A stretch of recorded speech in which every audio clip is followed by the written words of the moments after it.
നമസ്കാരം. ദേവരാജശ്രീയുടെ ഇന്നത്തെ എപ്പിസോഡിലേക്ക് ഏവർക്കും സ്വാഗതം. ഇന്ന് ഓശാന ഞായറാഴ്ചയാണല്ലോ. അപ്പോൾ ദേവരാജൻ മാസ്റ്റർ ഈണം നൽകിയ ക്രിസ്തീയ ഗാനങ്ങൾ എന്ന പങ്ക്തിയിൽ നമ്മൾ ഓശാന ഞായറാഴ്ചയുമായി ബന്ധമുള്ള ഒരു ഗാനം നിങ്ങൾക്കായി പരിചയപ്പെടുത്താം എന്ന് കരുതി. 1962 ഭാര്യ എന്ന സിനിമയ്ക്ക് വേണ്ടി വയലാർ രചിച്ച് ജി ദേവരാജൻ സംഗീതം നൽകി പി സുശീലാമ്മ പാടിയ ഓമനക്കൈയിൽ ഒലീവിലെ കൊമ്പുമായി ഓശാന പെരുന്നാൾ വന്നു എന്ന ഗാനമാണ് ഇന്ന് പ്രേക്ഷകർക്കായി പരിചയപ്പെടുത്തുന്നത്. ഈ ഗാനം ഒരു പ്രാർത്ഥനാ ഗാനമാണ്. സിനിമയിൽ ഓശാന ഞായറാഴ്ചയുടെ വേളയിൽ നായിക മാതാവിനോട് തൻ്റെ ദുഃഖങ്ങൾ പങ്കുവെക്കുന്ന ഒരു ഗാനമാണ് ഇത്. അപ്പോൾ ഈ ഗാനത്തിൻ്റെ വിശേഷങ്ങൾ നമുക്ക് ശ്രീ പ്രകാശിൽ നിന്നും കൂടുതൽ ചോദിച്ചറിയാം. 1962 പുറത്തിറങ്ങിയ ഭാര്യ എന്ന സിനിമയിലെ ഗാനമാണ് ആതിര പറഞ്ഞത്. ഈ സിനിമയ്ക്ക് വളരെ പ്രത്യേകത ഉണ്ട്. അതായത് വയലാർ ദേവരാജൻ ടീമിൻ്റെ രണ്ടാമത്തെ സിനിമയാണിത്. അവരുടെ ആദ്യത്തെ സിനിമ ചതുരംഗം എന്നാണ്. അത് 1959 ഇറങ്ങിയതാണ്. അതിനുശേഷം ഈ ഭാര്യ എന്നുള്ള സിനിമയിൽ ദേവരാജൻ മാസ്റ്റർ ആദ്യമായിട്ട് പി സുശീല എന്ന ഗായികയുമായിട്ട് ഒത്തുചേരുന്നത് ഈ സിനിമയിലൂടെയാണ്. ഈ സിനിമയിലാണ് യേശുദാസ് എന്നുള്ള മഹാഗന്ധർവ ഗായകനും എം രാജ എന്നുള്ള ഗായകനും എസ് ജാനകി എന്നുള്ള ഗായികയും ജിക്കി കൃഷ്ണവേണി എന്നുള്ള ഗായികയും ഈ സിനിമയിലാണ് ദേവരാജൻ മാസ്റ്ററുമായിട്ട് ഒരുമിച്ച് വരുന്നത്. അതിനു മുമ്പ് ദേവരാജൻ മാസ്റ്ററിൻ്റെ ഗാനങ്ങൾ പാടിയിരിക്കുന്നത് K S George, Sulochana, M L. Vasanthakumari തുടങ്ങിയ ഗായകരായിരുന്നു ആദ്യകാലത്ത്. ഈ സിനിമയിലൂടെയാണ് ഈ നമ്മുടെ മലയാളത്തിലെ ഈ ഗായകരെല്ലാം ദേവരാജൻ മാസ്റ്ററുമായിട്ട് ഒരുമിക്കുന്നത് എന്നുള്ളതാണ് ഏറ്റവും വലിയ പ്രത്യേകത. മറ്റൊരു പ്രത്യേകത എന്ന് പറയുന്നത് ഉദയ എന്നുള്ള സിനിമ പ്രൊഡക്ഷൻ കമ്പനിയിൽ മാസ്റ്റർ ആദ്യമായി ചെയ്യുന്നതാണ് ഈ ഭാര്യ എന്നുള്ള സിനിമ. ആദ്യത്തെ 2 സിനിമയ്ക്കും സാമ്പത്തികമായിട്ട് ഒരുപാട് പ്രശ്നങ്ങളുണ്ടായിരുന്നു എന്ന് മാസ്റ്റർ പറഞ്ഞിട്ടുണ്ട്. അതിലുള്ള ഓർക്കസ്ട്രയൊക്കെ വളരെ ലൈറ്റായിരുന്നു അതൊന്ന്. പക്ഷേ ഇത് വന്നപ്പോൾ മാസ്റ്റർ കുറച്ച് വെസ്റ്റേൺ വയലിനിസ്റ്റുകളെയൊക്കെ സംഘടിപ്പിച്ചു. അങ്ങനെ മാസ്റ്റർ അതിൻ്റെ പ്രോഗ്രഷൻസ്, നൊട്ടേഷൻസ് എല്ലാം തയ്യാറാക്കി ആണ് ചേഞ്ച് ചെയ്തതാണ്. പെരിയാറെ എന്നുള്ള പാട്ടാണ് മലയാള ചലച്ചിത്ര ഗാനശാഖയിൽ ആദ്യമായിട്ട് ഗ്രൂപ്പ് വയലിനിലൊക്കെ വന്ന് കൗണ്ടറൊക്കെ വരുന്ന ഒരു ഗാനം പെരിയാറെ 1962. അതിനു മുമ്പ് ഒരു ഗാനത്തിലും അങ്ങനെ കാണിക്കാൻ പറ്റത്തില്ല എന്നാണ് എൻ്റെ അറിവിൽ. ചിലപ്പോൾ ഉണ്ടായിരിക്കാം, അതെനിക്കറിയില്ല.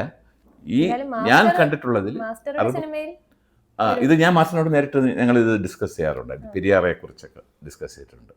അപ്പോൾ മാസ്റ്ററിന് അത്രയ്ക്ക് ഇഷ്ടപ്പെട്ട ഒരു സിനിമയായിരുന്നു. മാസ്റ്റർ ഉദയയുടെ ഇതായി മാറി. മാസ്റ്ററിൻ്റെ ഗാനങ്ങളില്ലാത്ത ഉദയയുടെ പടങ്ങളില്ല. മാസ്റ്ററിൻ്റെ ഏറ്റവും ഫേമസ് പാട്ടെല്ലാം ഉദയയിൽ കൂടെ വന്നേക്കുക. ഒരു കുഞ്ചാക്ക മുതലാളിയും മാസ്റ്ററുമായിട്ടൊക്കെ വളരെ ബന്ധം. ചാക്കോച്ചൻ എന്നാണ് മാസ്റ്റർ വിളിക്കുന്നത്. അവർ ദേവ എന്നാണ് വിളിക്കുന്നത്. അത്രയ്ക്ക് അവർ ഭയങ്കര ഒരു ആത്മബന്ധമായി മാറിയെന്നാണ് മാസ്റ്റർ പറയുന്നത്. അവരെക്കുറിച്ച് പറയുമ്പോൾ മാസ്റ്റർ ഭയങ്കര കണ്ണിലൊക്കെ പ്രകാശം വരും. അപ്പോൾ അതൊക്കെ കാണാനുള്ള ഒരു ഭാഗ്യം കിട്ടിയുള്ള ഒരു എളിയ കലാകാരനാണ് ഞാൻ.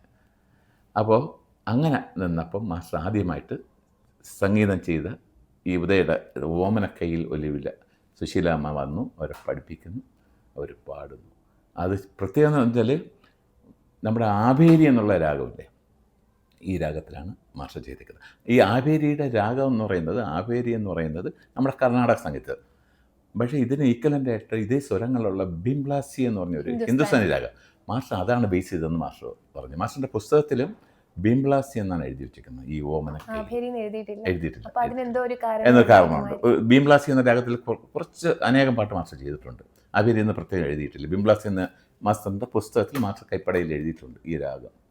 അപ്പോൾ അതുകൊണ്ട് നമുക്ക് ഈ ഓമനക്കൈയിൽ എന്നുള്ള ഗാനം ആതിര ഒന്ന് പാടും.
ഈ ഗാനത്തെക്കുറിച്ച് നമ്മൾ ഇത്രയും പാടിയതിനെക്കുറിച്ച് ആതിരയ്ക്ക് അറിയാവുന്ന ഒന്ന് പറഞ്ഞ പ്രേക്ഷകർക്ക് വേണ്ടി ഒന്ന് പറയുക.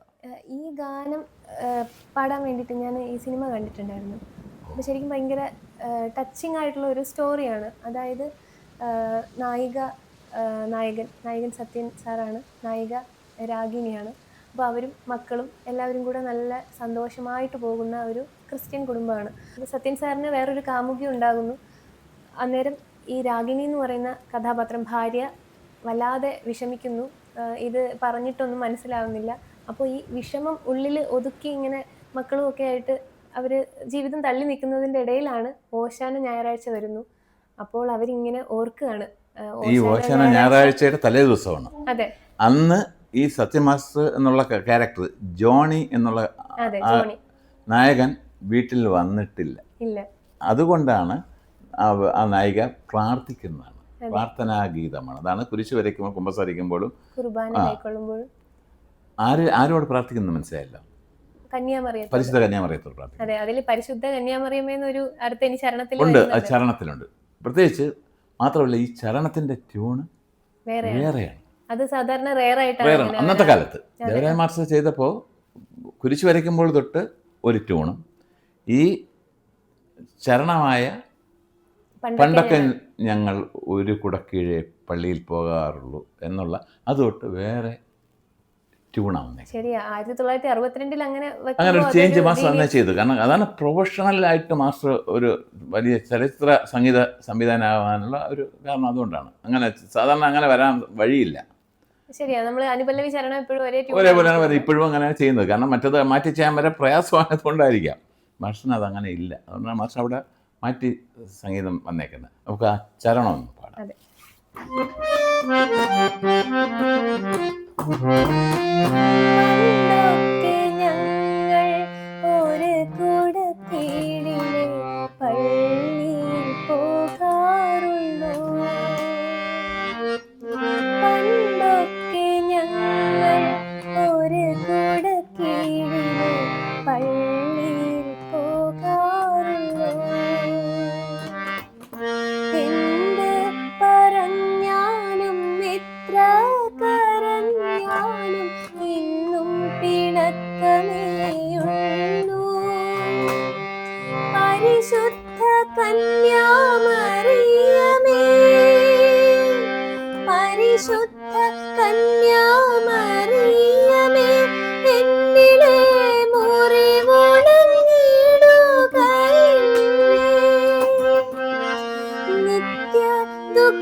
ഈ ഒരു ഭാഗം കേൾക്കുമ്പോൾ നമുക്ക് ശരിക്കും മനസ്സിലാവും ആ സിനിമയുടെ കഥ ശരിക്കും പഠിച്ചിട്ട് അന്നത്തെ ആ ഒരു എന്താ പറയുക, ദേവരാജൻ മാസ്റ്ററും വയലാറും ഒക്കെ ഒരുമിച്ചിരുന്ന്, പ്രൊഡ്യൂസറൊക്കെ ഒരുമിച്ചിരുന്ന് എത്രമാത്രം വർക്ക് ചെയ്തിട്ടുണ്ടെന്നുള്ളത്.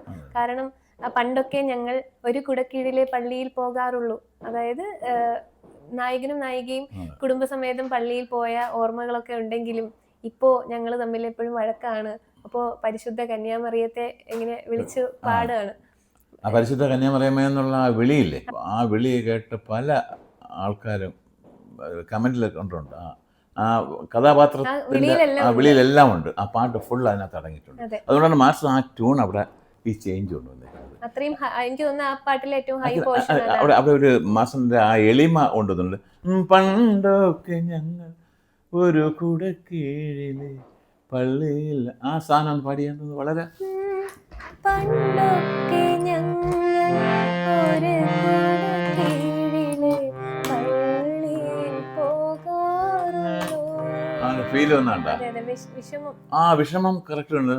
പിന്നെ എന്ത് പറഞ്ഞാലും എത്ര കരഞ്ഞാലും എന്ന് പിണക്കമേ ഉള്ളൂ. അപ്പോൾ ആ പരിഭവം അത് ഇതെല്ലാം വരികൾ അനുസരിച്ച് അങ്ങ് ഈണം അങ്ങ് വെച്ചിരിക്കുക അതിനകത്ത്. അതാണ് ഈ പാട്ട് ഇപ്പോൾ ഈ 64 വർഷമായി ഈ ഗാനം ഇറങ്ങിയിട്ട്. 64 വർഷം. ഇനിയും ഒരു 100 വർഷം കൂടിയൊക്കെ ഇത് വീണ്ടും കേൾക്കാൻ പറ്റുമെന്നാണ് എൻ്റെ ഒരു തോന്നൽ. കാരണം ഞാൻ ദേവരാമാസ്റ്ററിനടുത്ത് 88, 87 കാലഘട്ടത്തിലൊക്കെ ഇതിനെക്കുറിച്ച് പറഞ്ഞിട്ടുണ്ട്. കുറേ വർഷം കഴിയുമ്പോൾ ഈ പാട്ടുകളൊക്കെ ആൾക്കാർ മറന്നു പോകുമോ എന്ന് മാസ്റ്റർ ചോദിക്കുമ്പോൾ ഞാൻ പറഞ്ഞില്ല, അതങ്ങനെ വരും എന്നൊക്കെ പറഞ്ഞിട്ടുണ്ടായിരുന്നു. അത് വന്നു. ഇപ്പോൾ ഈ 65 വർഷമായിട്ടും നമ്മളിതെല്ലാം കേൾക്കുന്നുണ്ട്, ഇഷ്ടപ്പെടുന്നുണ്ട്. തീർച്ചയായും 100 വർഷം കഴിഞ്ഞാൽ ഇത് ഉണ്ടാവും. നമ്മുടെയൊക്കെ കാലം കഴിഞ്ഞാൽ ഈ പാട്ടെല്ലാം ഇവിടെ നിലനിൽക്കും. കാരണം ഇതുപോലത്തെ ഒരു പാട്ട് ഇനി ഉണ്ടാക്കാൻ പറ്റത്തില്ല, ആർക്കും പറ്റത്തില്ല. അതും ഈ ഒരു രാഗത്തിൽ, ഈ രാഗത്തിൽ, ബിംബ്ലാസി എന്നുള്ള രാഗത്തിൽ. ഇന്ന് ഓശാന ഞായറാഴ്ച ദിവസം ഓശാന ഞായറാഴ്ചയെ പറ്റി പ്രതിപാദിക്കുന്ന ഒരു പ്രാർത്ഥനാ ഗീതം നിങ്ങൾക്ക് മുന്നിൽ കൊണ്ടുവരാൻ കഴിഞ്ഞതിൽ ഞങ്ങൾക്ക് സന്തോഷം. അതുപോലെ തന്നെ ഈ ഗാനത്തെ പറ്റിയും ഈ ഗാനം കേൾക്കുമ്പോൾ നിങ്ങൾക്കുണ്ടാകുന്ന ഒരു അനുഭൂതി ഉണ്ടല്ലോ, അതിനെ പറ്റിയും അതുപോലെ തന്നെ ഓശാന ഞായറാഴ്ചയെ പറ്റിയും ഒക്കെ പ്രേക്ഷകർക്ക് അറിയാവുന്ന കാര്യങ്ങൾ കൂടി ഞങ്ങളുടെ വീഡിയോയ്ക്ക് താഴെ കമൻറ്റ് ചെയ്യണമെന്ന് അഭ്യർത്ഥിക്കുന്നു. കാരണം ഒരുപാട് കാര്യങ്ങൾ നമ്മുടെ മറ്റു പ്രേക്ഷകർക്കും കൂടെ അറിയാൻ സാധിക്കുന്നുണ്ട് നമ്മുടെ കമൻറ്റ് സെക്ഷനിൽ നിന്ന്. അപ്പോൾ ഇന്നത്തെ എപ്പിസോഡ് ഇവിടെ അവസാനിക്കുകയാണ്. പുതിയ എപ്പിസോഡിൽ നമുക്ക് വീണ്ടും കാണാം. അതുവരേക്കും നന്ദി, നമസ്കാരം.